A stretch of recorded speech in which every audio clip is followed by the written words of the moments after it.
Welcome, everybody, to the Always Hope podcast, the show that provides solutions to a better life. My name is Dr. Mario Sakasa. I'm a licensed marriage and family therapist, and grateful that you are joining me for another amazing episode. Well, in today's episode, we are going to talk about something that's very important and that's often overlooked. What is that transition for newlywed couples into marriage, and specifically that transition and expectations that they may have surrounding sexual intimacy?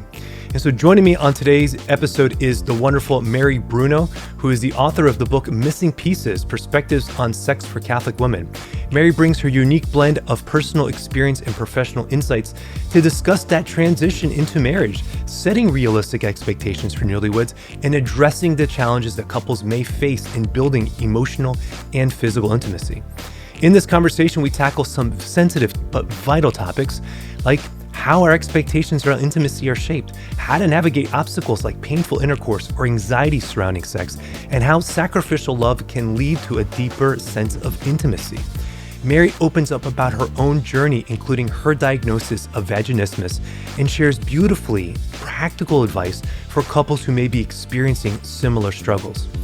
Listen, whether you are a newly engaged couple, a newlywed couple, or a couple that's been married for years, this episode offers valuable insights into how we can grow in love and understanding with our spouses. So let's do this. Grab a cup of coffee, get ready to take some notes, sit back and enjoy this honest and heartfelt conversation that I have with Mary Bruno.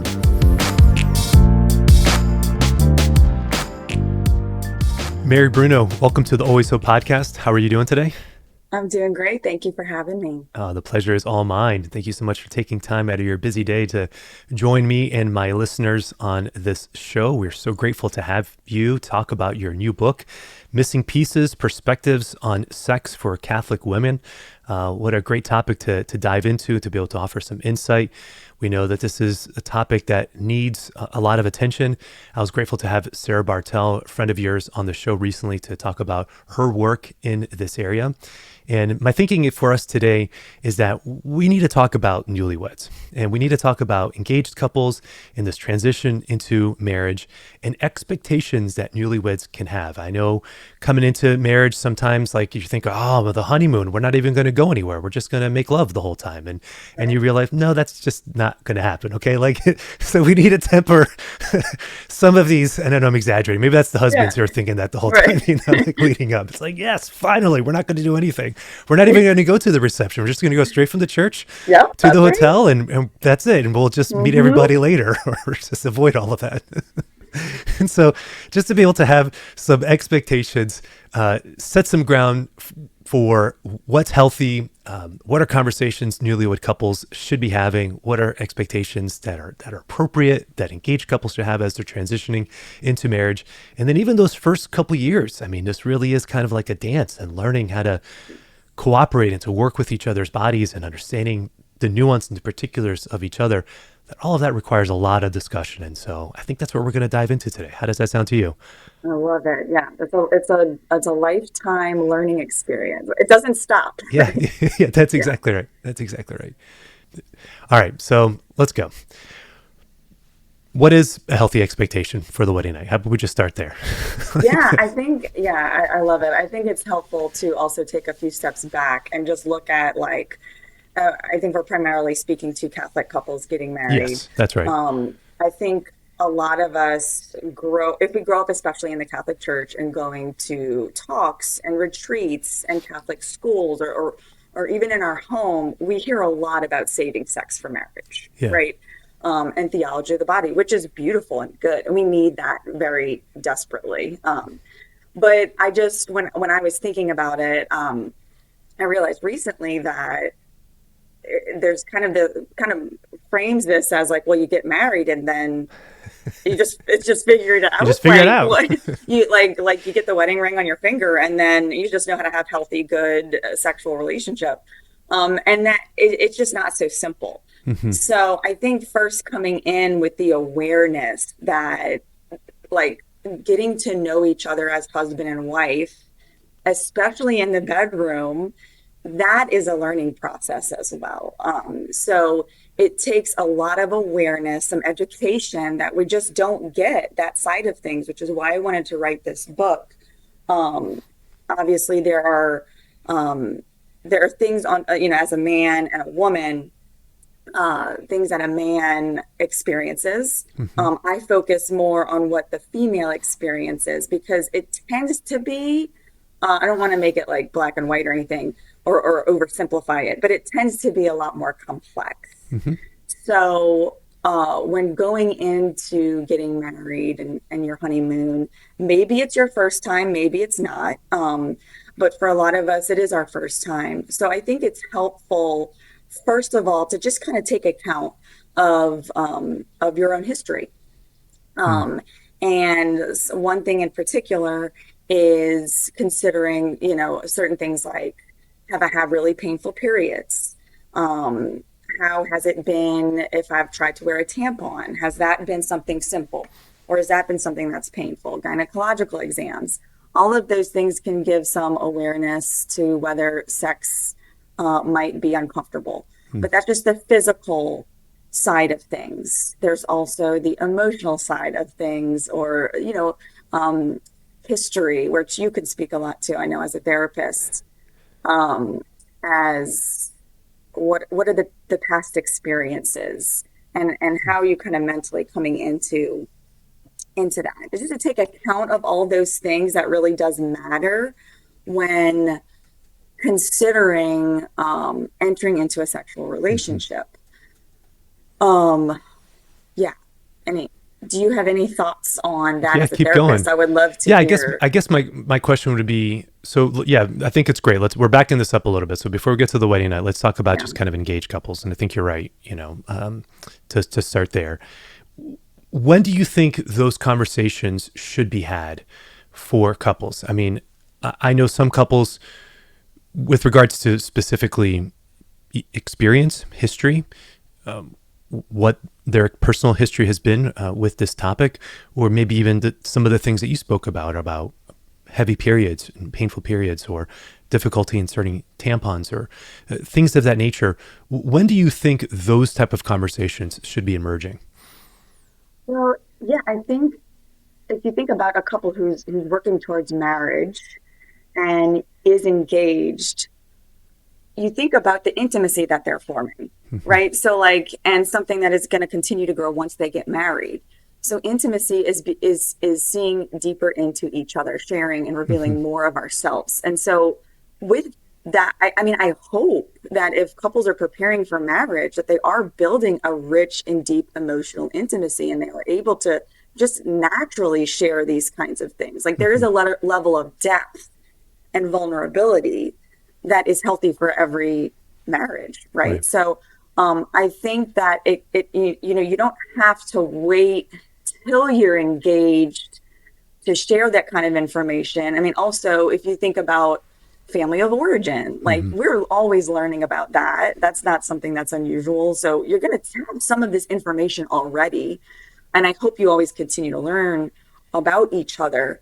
But definitely, I would say by the time you're engaged, this is engagement is a discernment period too, Hmm. right? Hmm. Until you're on the altar and exchanging vows and making that permanent commitment. I think something that is just kind of glazed over a lot is that emotional intimacy and that depth, because we think like, okay, once we get married we can have sex, like that's just exciting, like, and it should be, that is something good that we should be looking forward to. But what makes a couple have that rich, good sexual intimacy is the depth of their emotional intimacy. And I just think getting to know each other, that's part of a natural process that should already be there. But if it's not, certainly, asking those questions about ourselves and our spouse is going to be helpful and only grow once you're married. I've noticed that sometimes couples just don't even know to ask those questions or even really think Yeah, about bringing that up. It's like, yeah, well, this is just something that's private. This is just something that I've been dealing with. I didn't even really feel that I was supposed to share this with my significant other. And my encouragement is exactly what you're saying, which is that if you're in a serious relationship, you're past kind of casual dating, you're in a serious relationship, moving towards engagement, you can tell that this is going to be something that has some real legs in it. That that becomes an opportunity to be able to start sharing, well, what has been your experience and what has been both personal experience and history. As you indicated, family of origin. How did your family talk about these things growing up? And then what has been fertility questions that have arisen as well. All of that is part of, as you indicated, the sense of intimacy that we begin to share with one another about ourselves. And that process is what has to be formed on trust. And as we continue to build trust and we become more vulnerable with one another, we become more, I like to say the word responsible, but not like over responsible, but the sense that we really learn how to start taking care of one another, understanding one another. And that process is what leads us then on this journey of discernment, where we could say, oh man, I really feel that this is somebody who's trustworthy. I can open up, I can share these aspects of myself. They're not going to go running for the hills. We can really work through these challenges that are going to emerge and be able to deal with this in an appropriate way. And I think those conversations should happen close to engagement, or certainly at some point during the engagement process. But I think it's absolutely important for couples to be able to know all of that prior to, because honestly, just to be super practical here, if we're just going to lay it all out there, I think if somebody does have an STD, that's something that needs to be discussed. I mean, I know we're talking about couples who adhere to the theology of the body and believe the church's teaching beautifully, cleanly. That's not everybody. That's not everybody who listens to this podcast. I understand that. And if that's something that you have, then that's something that needs to be brought up, of course, before even engagement, because all that becomes part of the process of discernment and conversation and how we're going to navigate this and how we're going to work through any of these challenges that could be present. Yeah.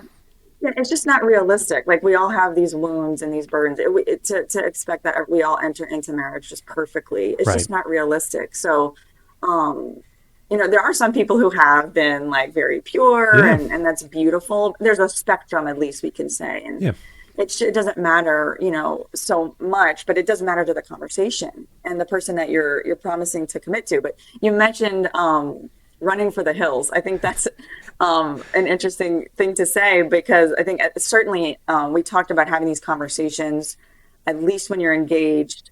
I also want to talk about when the wedding comes closer. A very important conversation to have is the wedding night and thereafter. I know in my experience, like you talked a little bit about before, I was, as the woman, I was like in the limo on the way to the reception. I'm ready to get to it.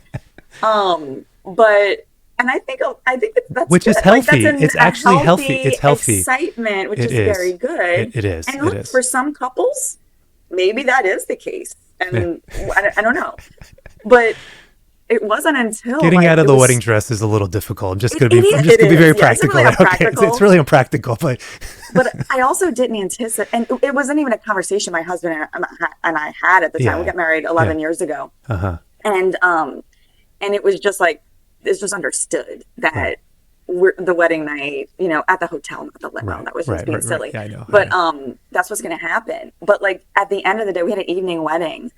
I was so overwhelmed by what had happened throughout the day. It was a beautiful day, but a lot happened. A lot changed, and I was tired, and I knew this was going to be my first time. So the anxiety started to form, and it was like 10, 11 o'clock at night. And so I pushed myself to have sex that night. And so like, it's just, we can talk a little bit more about my personal story if you want. Yeah, absolutely. But what I realize is it would have been really helpful to have that awareness ahead of time that, like, yes, like the expectation, the hope is that for the wedding night, but it's completely understandable. And I love you just as much if our marriage is not consummated on the wedding night. Like, we need to wait till we're both ready to fully able to give ourselves physically and emotionally. And isn't that what it's for? It's not meant to do when you're like barely have anything to give to your new spouse. You want it to be something that is full and whole, right, and intimate. Absolutely. And we should encourage couples to be able to have that type of freedom.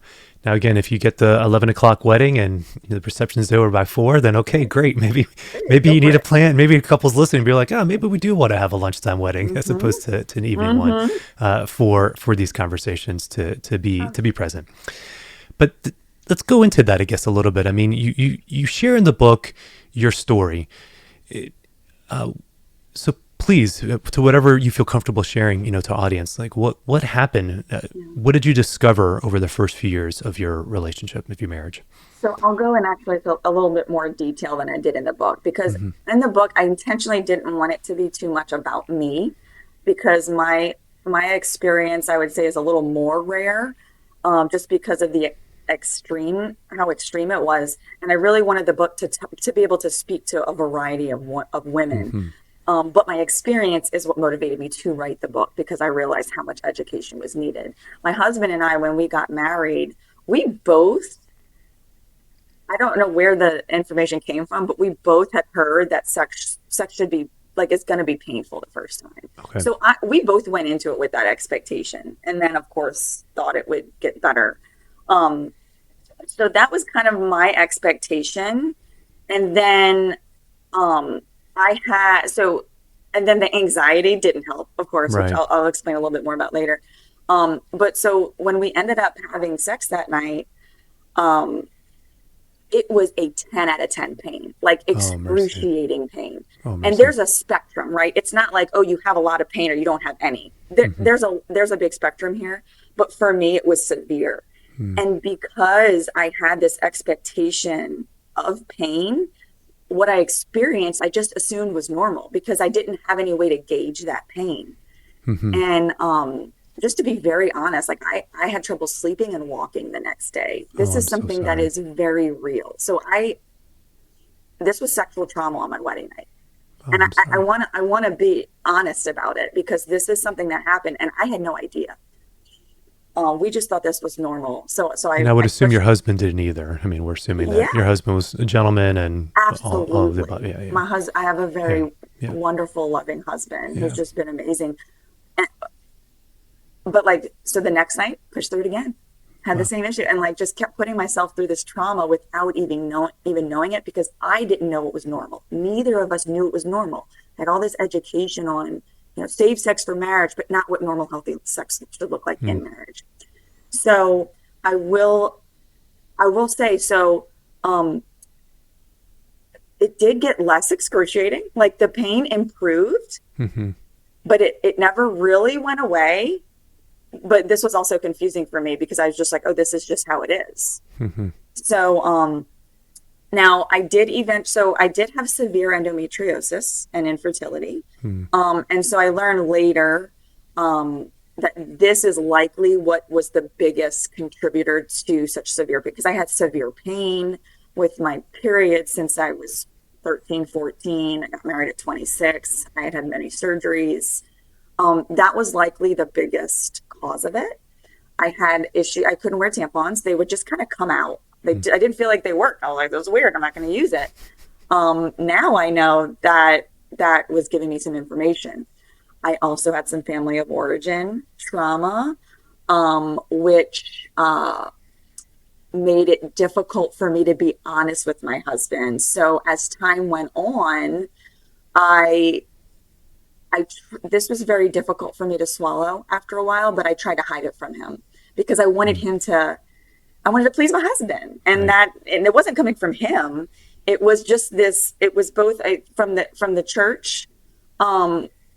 Just kind of what I received. I don't want to say the church because the Yeah, church yeah. speaks truth, right? But there are people in the church that kind of sometimes say things that are confusing. Let's just put it that way. And so I think I had absorbed this message that I want to please my husband, but it also was this other um, trauma that made it hard for me to speak up for myself and know that I matter. Hmm. And so that's what I'm sharing. Like, again, not everybody has these more extreme circumstances, but I just want to share, like, we are so vulnerable in the bedroom, right? I mean, we're naked. We are bringing our whole selves, hopefully. Like, this is where a lot of things are going to become made known. And I think that can be a very difficult thing, but also um, we can use it as information. I think God is trying to heal us. So taking it and being sad with it and sitting with that pain and that suffering, but also using it to move us forward. Like, this is what God has used. One of the many things God has used in my marriage to kind of break us, and then help us to grow in intimacy because we're willing to do that hard work.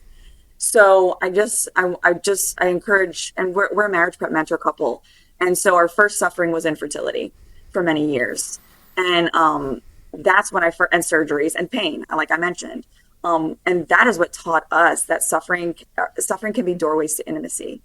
So not to be so like, suffering is going to happen in your marriage, but we can really use that to grow deeper. And I think that's what, a successful marriage is not one that just doesn't get divorced, right? And that's what the beauty of the sacrament of Right. Catholic Church is that, yes, suffering and difficulties are going to come. How are you going to proceed forward with that? Is it going to build you and, grow in intimacy, or is it going to divide you? And so I've really seen that to be this font of growth for us. Thank you for sharing all that. I really appreciate your honesty and your vulnerability. And I imagine that many of the listeners are feeling the same thing. When you recognize this notion that you had this pain and not being able to distinguish the difference between what is hurting versus what's painful. They talk about that like in sports. There's a difference between being sore and then being injured. There is a distinction that's there that sometimes we don't really know, or we can't really gauge for ourselves because we don't have a baseline. And then coupled on that, as you indicated, some of the messages that you had received about, well, this is just sacrifice, just let this go, offer this up, just push through this, just do what you can. Again, well-intentioned, well-meaning, but created a little bit of confusion within your own understanding of, well, what does it really mean to sacrifice? What does it really mean to be a wife in this moment? Am I supposed to just please my husband at the expense of my body? Or am I supposed to tell my husband that I'm in excruciating pain and then be able to make that the sacrifice as we try to figure out what's going on with me? How do we navigate this? Sometimes we feel this sense of guilt in that. But if the body's not cooperating, if there is an injury, if there is something that's really happening that is real, that you can look at, we need to pay attention to those things and not just feel guilty about our limitations. I tell this often to couples who do, not just couples, but individuals who struggle with anxiety. Okay, like let's deal with the thing that's causing the anxiety right now. As soon as we start getting the narratives and the shame starts coming in and all the other stuff, like all of that just exacerbates whatever the fear is that's happening right now. You could be losing a job.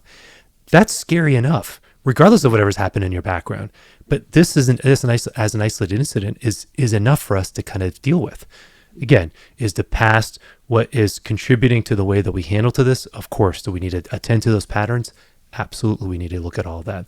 But we can also look at what's happening at face value. The situation, I think the official diagnosis that you receive, you talk about this in the book, is vaginismus. Women may not have heard that term before. What is that, and what contributes to it? What are some of the causes for it? Yeah. So, well, first of all, actually was a physical therapist assistant by degree, Okay. but I am not a pelvic floor physical therapist. I had them read the book. I just learned a lot from mine. So I just wanted to make that clear. But basically, vaginismus is an involuntary spasmodic contraction of the pelvic floor in response to some stimulus. Sometimes it's painful, but sometimes it's not. So technically that's the vaginismus definition. So basically what I understood for me to get that diagnosis is, so the pelvic floor of a woman relaxes and widens or opens so that something can enter it, whether that's a tampon, a finger, a penis, anything like that. That's how the body is made. Now, we don't necessarily realize that's happening. The relaxing, we don't realize it's tightening. So that's why I think is can be very confusing. That's what was confusing to me. I didn't understand how it was tightening and how it was relaxing. So, yeah, actually, I guess that answers your question, basically. You just asked me what was vaginismus. Yeah, but that's the answer. Well, I appreciate it. I mean, I have to say, I've had lots of couples that I've worked with over the years, and this issue has emerged. And I'll say for myself, ignorantly, when I first heard this term come up, I thought it was mostly related to emotional history, to trauma. And as a therapist, of course, that's my hat and that's my lens upon which that I kind of see things. And so we started working with that aspect of it and counseling, kind of walking through whatever past experiences were, maybe doing some breathing exercises of that nature. But it wasn't until a few years later that I realized, oh no, this can just simply be a bodily response, not related to anything. And there are exercises that are available Hmm. to help people. I know you talk about pelvic floor therapy is something that's there. I've even had an OBGYN on the show, Dr. Damon Cudahy, who's an OBGYN in Lafayette. And we had conversations about this topic, and he shared that there are medical devices that can be used that can help to alleviate and to start training the body to be able to start that relaxing, because a lot of it is that proprioceptive response. It's you're trying to understand what's the connection between me and my body, and how do I start Hmm. learning when that spasming is happening, and start Yes. training the body to start relaxing instead of falling into that spasm. Now, we have to be clear about this, okay? When we talk about any sort of medical intervention, we're not speaking about something that is meant to bring about orgasm outside of the marital context. So we're not talking about sex toys, for example, or something of that nature, or self-stimulation, masturbation. We're not speaking about that at all. We are speaking about interventions, medical interventions that are available, that if you meet with somebody who's trusted, who can help you be able to navigate that and find the line, because what you're trying to do is to be able to get the relaxation, or to get the spasming to stop, so that you can enter into that full unity with your husband. I'm so glad you brought that up because it's so important. And you were very, very much onto something though, what you were saying about emotional. I mean, my pelvic floor physical therapist has explained to me that it's very much both. So she Hmm. encourages like the pelvic floor physical therapy, which is a lot of homework, by the way. I didn't Right, even go in very much. right. Most of it's done at home, like I'll get to in a second that you just mentioned. But also counseling is very important. Hmm. Again, for me, so I didn't realize I didn't get diagnosed till 9 years into marriage. So what were So, the, I'm sorry to interrupt you. So what were the no, first nine that's years okay. like then? I mean, was it just 10 out of 10 excruciating pain the No, whole no, no, no, time? no, no. That was just the first few times. Okay. I would say it varied, which is something I still don't understand, but likely it had to do with the endometriosis. I've had 12 surgeries, Oh my goodness, total. bless you. So, a lot of pain, a lot of surgeries, scar tissue, and then just anxiety. I think, obviously the mind. So what she taught me is that you basically train the brain, like you're Hmm. training the brain that this is painful. So I had a decreasing libido. I had a healthy libido before marriage that just slowly tanked over many years. And I felt very bad about this. So when I got diagnosed, and I also want to add to what was so beautiful is that it started to get a little more painful again towards the end of towards the 8, 9 year point. It became harder for me to hide it. Hmm. And every time that my husband noticed, he was the one that stopped. Hmm. And that was actually humiliating for me. It was really hard for me because to I wanted to like suffer this for him, which is not the correct way to go into it. It's like good intentions, but it was actually hurting us and our relationship. Um, but because I mean, I was lying, right? Like um, that's not honest. But so um, when I finally went and got diagnosed, it was 9 years into it, and I, I'm so sorry. I'm like losing my train of thought. You asked me what was the 9 years like, I've asked you a lot of questions, so that's part of the problem. and I didn't want to miss the other part that you got to, Well, we got to the but emotional piece, the and emotional piece you doing and the the exercise. licitness. I want Yes. to talk about the exercises. Yeah. Yeah. But anyway, I actually ended up interviewing these pelvic floor physical therapists on my podcasts. And Okay. that's when I realized, okay, I need to go in. And they were like, sex should never be painful. And I was like, I'm sorry, what? Yeah. Like, these are things like I feel like I kind of knew, but I didn't. And so um, I guess I'll go from there. Sorry, I'm bouncing all over the place. You are But I fine. want to be very clear. I understood um, going into the pelvic floor physical therapist appointment that the evaluations can include what they call internal work. Uh huh. And this is licit. This is licit.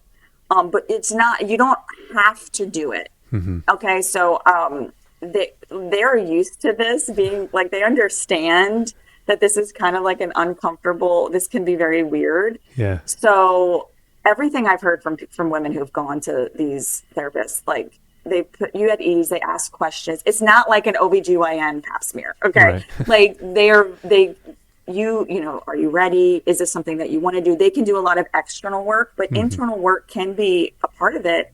And it's a very helpful part of it if you feel like that's something that you can do or willing to do. So I knew that I needed that. And so she does some internal work and she palpates inside. They can feel the tension in there. She can tell when I relax even better than I can. So it's really fascinating, all the information that they can gather. And then she taught me how to do exercises at home. And so I want to highlight, like you mentioned, and I think we do need to, that this is not masturbation. This is not anything like that. I got a dilator to use at home for my homework, and to begin retraining my brain, basically. That's it. But this is the least fun thing to do ever. So like the idea now to hear that, and I was one of those people like, oh, like this sounds not like it's not licit. This is something that I have to like force myself to do. It's really that is where the sacrificial love happens. And we talk about, you hear a lot about, sacrificial love and not withholding sex from your spouse, which is of course an important topic. Like we should withhold sex from our spouse, but we don't know what that means. Right. And so in the book, what I believe is important is that the sacrifice should always happen outside the act itself, and not within sexual intercourse. So I actually just recently thought, you've heard of marital debt, right? And I think it's taken out of context so much that it's kind of thought of as this duty that we owe our spouse sex.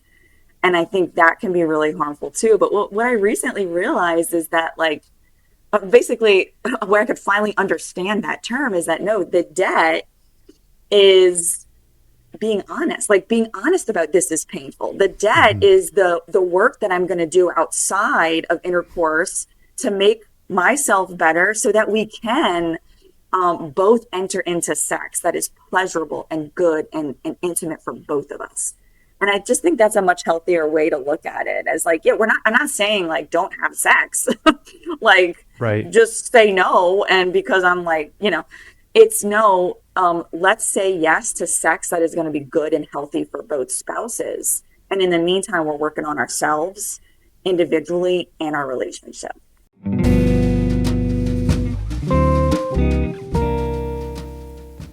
Hey everybody, I hope you're enjoying my conversation with Mary Bruno related to her book, Missing Pieces. And if you're interested in more resources like this, then please head on over to drmariosacasa.com.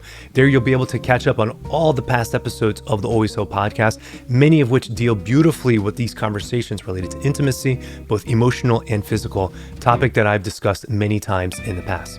Also, if you are interested in having a speaker come to your parish or your diocese, then please, I would love to be invited to come to lead a conversation related to hope and the psychological and theological implications that hope offers, to lead a marriage retreat for you, or to be able to talk about dating in the single life. I have wonderful resources and presentations ready to go on each of those topics. And so if you are looking for somebody to come to your parish, to your diocese, to your conference, then please DM me on Instagram or head on over to drmariosacasa.com and shoot me an email, and I'd love to be able to have that conversation with you.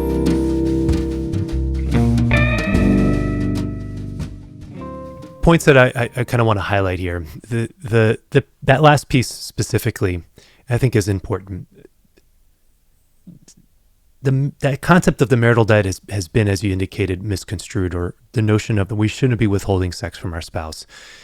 I think that is meant to be more of when it's done as a manipulative ploy, when it's done as like a game or some type of emotional kind of bartering chip that you can kind of use to be able to get what you want. That, of course, is not what we're speaking about.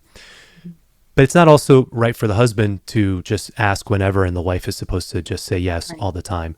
Or if the wife has a higher libido and just asks all the time and the husband says no, there has to be mutual respect in that. There has to be conversations about, well, what do we need to do to help each other?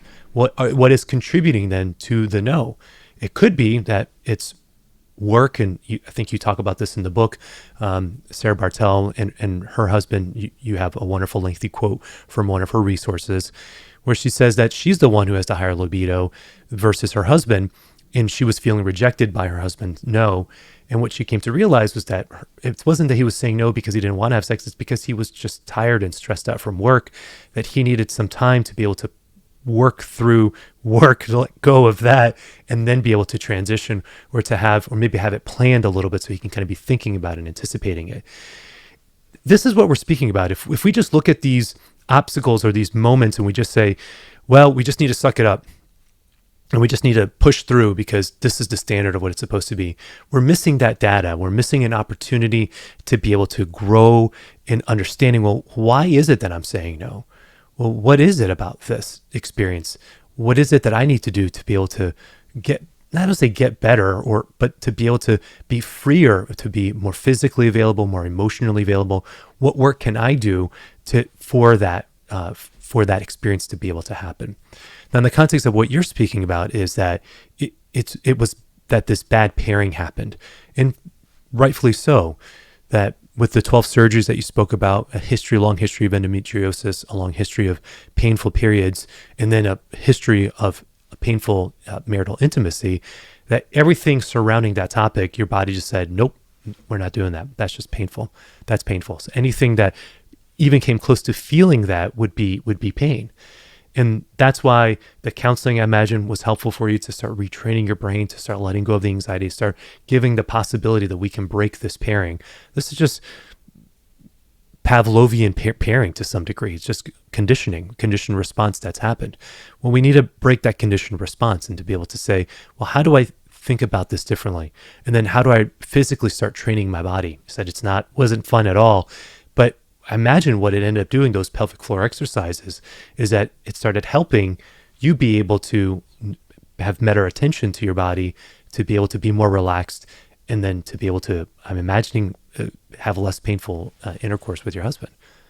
Yeah, it's 2 years and I'm still doing it. Yeah. I mean, I did a lot of damage by not, by pushing through painful intercourse, and, just not knowing what was happening. Yeah. So it's taking a lot of time to work out of that. But it's also brought up stuff in our marriage too, and that we've been able to work through, and it's very hard. But it's a hard, that's the commitment to love that we made when we exchanged vows. And so I see that richness and intimacy growing. But I think what you said is so important and valuable. And when I hear this suggestion that we just, don't withhold sex from your spouse, and it not going any further than that, a lot of women that I've spoken to and that my colleagues have spoken to interpret that as, okay, well, I should just push myself to have sex out of love. But I think what a better expression of the love that we have in marriage that God intended, to instead get curious and work on the unity and improving those things, like you said, get curious about, you were talking about Sarah's husband, and how it was just figuring out that he needed some downtime, or with the work, and figuring out how to manage that. That's actually working on the marital relationship, which the funny thing is, I realize, is that couples who are healthy want to have sex. Right. Very much. That's how God made us.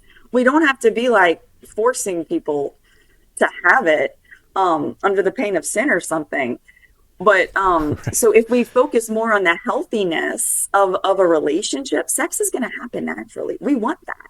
Mm-hmm. So let's focus on healing physically and emotionally and relationally. And that's what ended up happening with us. But the problem was considering it as a sacrificial love thing to push through caused sexual trauma. It caused harm to my marriage and our relationship. So I don't think people realize that part of it, which is also one of the reasons I want to share. This is a side effect of that. I appreciate you sharing that, because it is, as we indicated from the beginning, that sometimes we come into marriage with expectations, and almost every idea that we have in our head came from something else. That's why the church always says, guard your conscience. And really, I would take it a step further, guard your imagination. I mean, the stories that we watch, the stories that we listen to, the things that come into our mind, we're going to be thinking about and trying to make sense of, and it's going to influence the way that we end up seeing the world. And I'm not blaming anybody. I think everybody knows that sacrifice, of course, is part of life. There's no doubt about it. Pick up your cross and come after me. Christ makes it very clear that things are going to happen. Unforeseen challenges are going to happen. And I think that's what's difficult for newlyweds, particularly when we're talking about this issue with regards to sexuality specifically, is that we just don't know. I think you mentioned possibly doing some of these exams beforehand, and maybe that can help. Okay, I think that's great. But I think sometimes we just don't know. Like you're not going to know until you get there. That's true. So my pelvic, I've heard various pelvic floor physical therapists say, like, if you have some concerns, and I list some of these in the book, you can go in for an evaluation, and there is, as far as pain goes, right, they can give you an indication of if sex might be painful before you have it for the first time. Okay. So that is a possibility, and there are some things that can indicate it. But you're right in the sense that, like, we don't know how that experience is going to be until we're in there, and then because the mind plays such a big role in it, and there's a deep connection between the mind and the pelvic floor. So even if it's fine, and you know there's that anxiety, so just having that awareness and learning tools to deal with anxiety, this is going to be helpful outside of intercourse. That's right. But how to make each other comfortable, having good open communication, how important is that? Telling our husbands, this feels good, this is what I like, this does not feel good, like this makes me feel uncomfortable. If we're married, we need to be vulnerable enough to be able to share that and to receive it as a spouse as well. Right. So, yeah, and men and women, of course, are very different in that regard. In arousal cycles, for men, it's 7-8 minutes, something of that nature. For women, it's like 20 or 40 minutes. I mean, it just takes a little bit longer because there's more complexity within the female nervous system. There's more complexity within the female physical body experience that requires just some settling before she's able to start transitioning. So all of that is absolutely important, just to be able to have healthy expectations. Yeah, how cool it is that God made us with these differences to work together. So yeah. How cool is it? That's right. Yeah, like the man slows down. And something I also love to talk about, and I make very clear in my book, I hope, is that that sex starts long before you get in the bedroom. Yeah, of course. And part of that's how we love each other throughout every single day. Yeah. And maybe you're it's how are we speaking to each other? Is it with kindness? Do we respect each other? Are we talking about those difficult things? Are we sharing honestly about the things that have hurt us? Are we sharing our joys and our dreams and our passions? Like that all it is. I love the Tates. You're familiar with Janet and Lloyd Tate and their marriage prep program, which I love so much. I think the quote is something like we talk about our sex life like it's something separate, but it's an extension of the whole relationship. That's right. It's a celebration. So we got to stop thinking about it as this thing that's over here. I mean, sex is very much something that, for it to be good and like just the most intimate, it needs to start outside the bedroom. And I just love how they say that. Yeah, foreplay begins in the kitchen and not just in a kinky way. All right, not just yes, absolutely. If you want to help your wife get in the mood, then you got to start helping her get some of those boxes checked in her mind. Well, it goes both ways. I certainly don't want to be I know. No, it wasn't you. This is for me because I can accidentally focus more on the female side, but but women need to be respectful of their husbands as well. It goes both ways. That's right. Like respect is desired and warranted both ways. Yeah, that's right. And that sometimes even a husband is asking. Yeah, so if we played the standard kind of card here of husbands asking and women kind of responding, I know that's not always the case, but if we're just kind of working in that if the husband is asking, it isn't, I mean, you have to discern in your relationship, but it isn't always coming out of a place of just usury. That there is something about the experience that is incredibly relaxing for the husband and unitive for Hmm. him. And that physical touch is something that's very, very important. Yes. So there is that sense of, okay, now we're getting a little bit here where being attentive and knowing how to be open and how to be responsive, not in the sense of just saying yes all the time just because, but learning how to say, okay, well, am I just feeling used in this moment? And if I'm not, then what do I need to do to be able to give potentially? And I think women have a really good sensor for that. I think women kind of know when they feel used or when they feel a request is coming out of that versus when it Hmm. is something that is genuinely trying to be unitive. I do. I think we feel it in our bodies, even if we can't communicate it Right. There's fully. an intuition So, that's there. Yeah. learning to be aware and to be able to communicate, that's what I'm talking about, like the hard things. Hmm. There's some things we just don't want to say. Right. Right. Yeah. Because And, we want to be polite, or we've learned, and as you've we indicated, don't we're want people to, pleasing. Yeah. yeah, Yeah. it's people pleasing. We don't want to make our spouse upset, but like we got to get down in there. Yes. We just Yeah. got to get it out. And it is hard. It's a lot of times it gets harder before it gets better. And if we're willing to do that and grow in that intimacy, the result is going to be really beautiful. I And agree. it's an ongoing thing because I'm Yeah. 2 years out into my diagnosis. Like we are going to therapy. I'm going to therapy. Yeah. I got to keep up with my exercises at home. It's not easy. Good for But you. I have seen the results. I have seen the results, but I'm still working past through that because my brain associated sex with pain for so long. Hmm. It takes a long time and then more comfortable experiences to undo that. Yeah. Yeah. Yeah. You need to have some of the positive experiences so that you can But I start also will seeing. say, I'm sorry, I Yeah. don't want to No, interject you're you, fine. You're fine. interrupt you. Um, it has helped me to realize that sex is a good and beautiful part of marriage. But even if it doesn't happen, you can have a rich emotional intimacy and not to elevate sex too high in a relationship. Hmm. Because if your relationship is focused so much on sex, and that is like, I need this to feel close, and it's a good avenue to feel close. That's good. That's what it's for. But what happens if it's taken away? How's your relationship? We need to be able to still love each other and grow in that intimacy.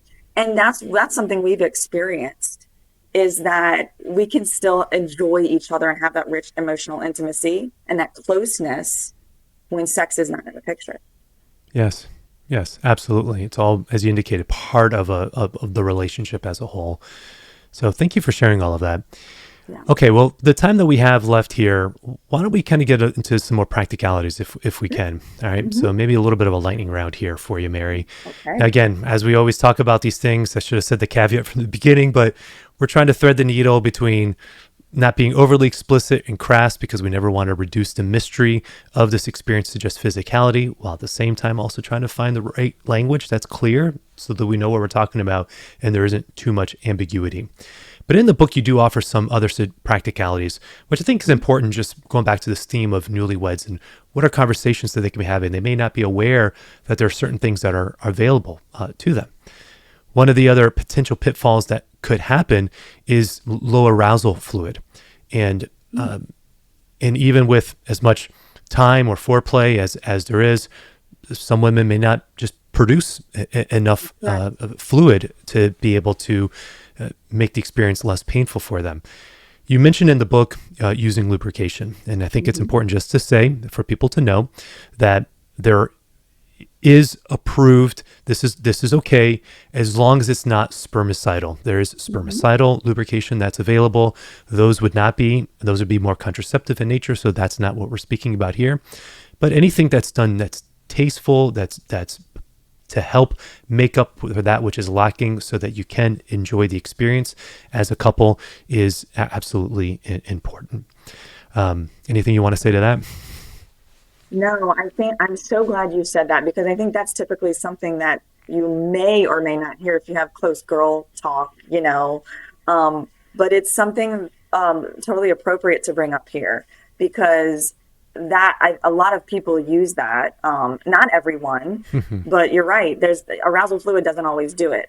It's not enough. So it's perfectly licit to use lubrication In the book, I offer some resources to where you can go find more information that they've done more research on it than I Right. have. Yeah. Yeah. So it's really nice. Actually, a friend of mine, Bridget Bussacker, who created managingyourfertility.com, she has been working on a lube guide for Catholics. Okay. So be on the lookout for that soon for a more specific list. Yeah. Again, we just don't know what's normal. That's what we always go back to Mm-hmm. this. And because we don't talk about it, because Right. people don't really know. And I understand why. Again, like there has to be a certain sacredness, a certain mystery Mm-hmm. that's related that makes this sort of secret. I get that. I get that. But when we do have some conversations like we're having now, hopefully it just gives people a sense of saying, well, there's nothing. I like it's normal. Or even if it's not normal, like there's an answer. Again, if we just think that sacrifice is just pushing through, well, then why don't we just kind of be curious, as you said beautifully, pay attention, what's actually going on. We can kind of get some new markers for what's normal, what's not normal, and then we can provide resources. There are resources. There are a lot of solutions available to these challenges in our day and age. Yeah, and it's just, I'm sorry, the You're good. lubrication is just to help with the ease of penetration That's for right. those who, yeah. And so there are, so which I also love. I had Bridget add something in the book, just some like basic tips for the first time and Yeah. just like kind of what it looks like because, have towels around. Those are like things, little tips like that Well, are in there. share that then. I mean, you talk about like having a blanket or something of that nature. Like, It yeah, gets a little messy. And so you just want to have something nearby. I mean, yeah, some of these things you do figure out on your own, but yeah, yeah. it's helpful to have like I said, sex is so vulnerable. It's so Right. intimate. Like you want to have these just basic awareness thing. Like it just helps to make you more comfortable. So anything that can help us to be more relaxed and comfortable is going to help. Yeah, absolutely. All right. One more of these kind of practical things you talk about in the book is to pee afterwards. Yes. Oh, very important. Why? Why is that important? Yeah. So, a couple reasons. First, it helps to prevent infections. We don't want infections. And then second, so seminal fluid can come out of the woman up to 72 hours after. So it's Okay. just kind of just uncomfortable. And then, of course, a lot of women who are Catholic are using some form of natural family planning, or fertility awareness is a term that I prefer to use. So if you're using a mucus only method or using mucus to some extent to determine fertility, then it could interfere with observations. So if we just eliminate it, so doing some Kegels, which is like contracting and relaxing the pelvic floor to try to eliminate all that right away, just so that we can be healthy and it doesn't cause confusion. Interesting enough, as a Creighton practitioner, this is after I got diagnosed, I learned to kind of have more conversations about how sex has been for my clients. And I talked to my pelvic floor physical therapist about this and confirmed that it was okay for me to do this. But some women have difficulty eliminating seminal fluid, and that would show up on their charts. So when I started to ask them about the Kegels and if it feels like, are they doing a full range of motion or not? And then I ask if they have some, pain with sex. And then I've referred a lot of people through my charting, because I see if they're having difficulty eliminating that seminal fluid, that could mean that there's an issue with the pelvic floor. And then they've gone and gotten treatment with the pelvic floor physical therapist. It's happened several times. That's fascinating. It's really cool. Where's the line, just to ask, because we're speaking about some of these moral questions here, Yeah. between that being something that's done for health reasons, as we're speaking about, in terms of reducing STI and in reducing just confusion with regards to kind of your natural fertility cycle. But then when does that cross the line to become or feel like it's becoming more, contraceptive? I need to get it out so Yes. that I'm reducing the possibility of me getting pregnant. Well, I can only answer this question as a Creighton practitioner. Great. But once that's in there, It's there in. ain't no getting it out. So it is in no way contraceptive. So let me assure you. Now we're infertile, and so my husband used to ask me like, "Why don't you want to keep it in there so that like to increase Yeah. your chances of getting pregnant?" Yeah. And so I explained to him also like, there are some to suggest that like you can lay there for 30 minutes or so, like that's fine. As a practitioner, we suggest doing the series of Kegels within an hour. So Okay. it's not something you have to do right away. Like enjoy your spouse, sit Yeah, there. you got to leave some time for But- pillow talk. It's not like, ooh, I need to Exactly. gotta go to But the there, bathroom. no, You don't even need penetration for pregnancy to occur. Yeah, no, no, So, yes. yeah, Yeah. you're good. Yeah. I'm just asking for Good people to know. question. Just I know Good people question. all Absolutely. my Catholic listeners are going to be asking. So Yes, we I just need appreciate to that. make sure that the people kind of know that we're speaking about things that are okay. Yes. So you say kind of more or less within the hour there. Give Yeah, yourself space, obviously, to connect and the afterglow, have all of that. for Don't feel like you sure. have to get up and go right away, That's right. but giving space to recognize that it's a messy experience. Um, that's the piece that I have to, if I can laugh at movies for a little bit. I'm always Oh, like, right. it's always like you always, and they're like, they get up and they're like, this is a messy endeavor here. Like this isn't Movies do not help our at all, expectations at all, at all. at all. So that I'm glad you brought that up. That's another thing just to be aware of. Going Yes. doesn't really Yeah. happen that That way. doesn't happen that way at all, you know.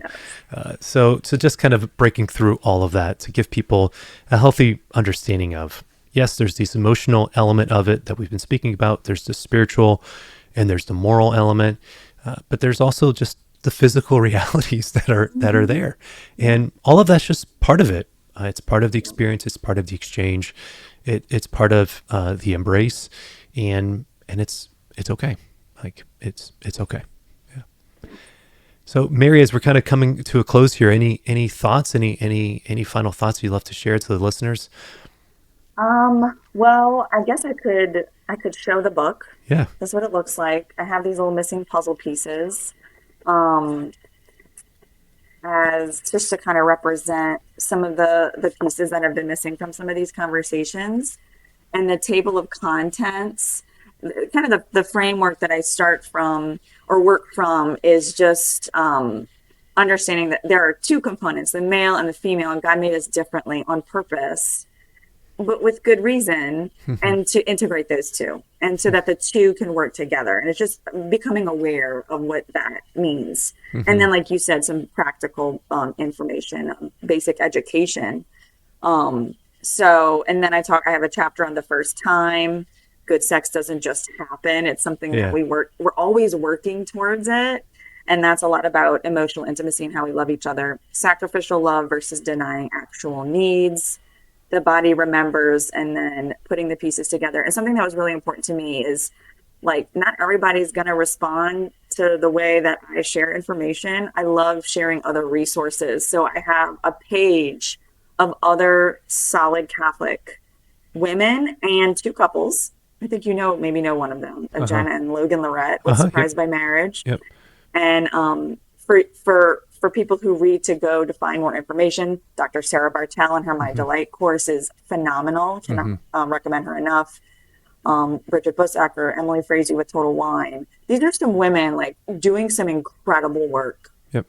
in this space. Yeah. So, like, let's start talking about it. Yeah. Absolutely. Absolutely. Final question here is, 'cause I meant to ask Yeah. this earlier, just so people can go back to the question of expectations. What is the percentage of women who do have vaginismus? Do you know? Oh, I have it in here. If I can find it. 6, 7. Okay, so according to an International Journal of Obstetrics and Gynecology, 7.5% of sexually active women report painful sex, which, I mean, it's not super low, but I also would suggest, and that I don't have any research to back it up, that these are the women who report it Mhm. and are aware of it. Right. As strange as it sounds, I was not aware of it. I know that sounds strange to people. So yeah, and I also talk a little bit about the book as it's my experience with my own. I've been a Creighton practitioner for since 2018, so I've seen a lot of women before and after they have sex for the first time. And since I started kind of asking the question, it's been so bizarre. Because when I asked, so did it hurt? And I can kind of pinpoint the ones that I suspect to have issues, um, and they don't know how to answer it. Mm. It's like, and that tells me that sex is not feeling as it should. It should not be ambiguous. Right. It should be. It is comfortable and it is pleasurable. Not Hmm. to say that couples can't experience pleasure when the woman does not orgasm. I'm not saying that, Right. because a woman can still feel good and unified, but the baseline has to be comfortable. Mm-hmm. A little discomfort at first can be normal, but that should go away. Mm-hmm. So yeah, it has been shocking to me how I do think it's more common than we realize. That's why I asked the question, because if engaged couples are listening to this, I don't want people walking away with fear that, oh my goodness, like this is Absolutely. inevitable. Like this is Yeah. this is going to be like. Not at all. But we just want to give healthy, again, expectation that if you go into the wedding night or the first few years of marriage and it's fine, awesome. Praise the Lord. But if you are beginning to experience some discomfort or some pain, then we're grateful to be able to provide resources to help you to be able to understand that it's not just something that you have to just suck up and keep going. So again, just trying to offer what are healthy expectations here for folks. And there's hope. There's hope that you and your husband deserve for it to get better. Mm-hmm. So do that for as a gift for yourself. Yeah. Don't just put it off. If this is an issue, it is not for everyone. It's not for most people, but it is something that can improve. That's right. Yeah, that's right. Well, yeah, it's great that this is an episode about hope, huh? What a nice way to. That's perfect. Always hope. I Always didn't even hope. do that on purpose like that. Thanks. I appreciate Yeah, it's great. love giving you the plug there. Well, Mary, as we wrap this up, final question to ask all my first-time guests: what gives you hope? Being appropriate What there. gives me hope? Yeah. I can honestly say how God has met me on the cross in my deepest suffering has given me hope. I experienced that the most with my horrible pain, physical pain with endometriosis and infertility.